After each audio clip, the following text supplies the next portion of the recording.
যুদ্ধের ময়দানে ইরানের অস্ত্র শেষ হয়ে যাচ্ছে এমন ধারণা যারা করেছিলেন তাদের জন্য এলো বড় ধাক্কার খবর। গত এক বছরে দেশটি নিজেদের প্রতিরক্ষা অস্ত্রের উৎপাদন দ্বিগুণ করেছে। শুধু তাই নয়, শত্রুকে চমকে দিতে নিজেদের সামরিক সক্ষমতার অনেক কিছুই এখন গোপন রাখছে তেহরান। তাহলে কি যুদ্ধের জন্য আরও বড় কোনো প্রস্তুতি নিচ্ছে ইরান? ইরানের প্রতিরক্ষা ও সশস্ত্র বাহিনী লজিস্টিক্স মন্ত্রণালয়ের মুখপাত্র রেজা তালেইনিকের বরাত দিয়ে ২২ আগস্ট আল জাজিরার এক প্রতিবেদনে উঠে আসে বিস্ফোরক তথ্য।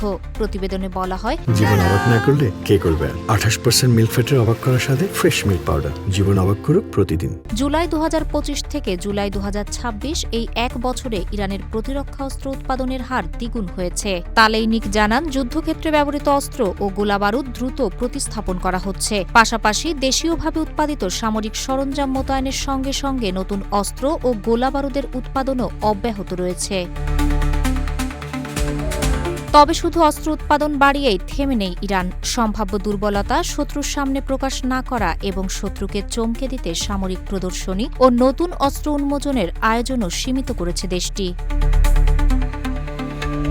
ইরানের এই প্রতিরক্ষা কর্মকর্তা বলেন, দেশের স্বাধীনতা, অস্তিত্ব ও পরিচয়কে লক্ষ্য করে বিদেশি শক্তির চাপ মোকাবেলার একমাত্র পথ হল নিজেদের আরও শক্তিশালী ও ক্ষমতাবান করে তোলা।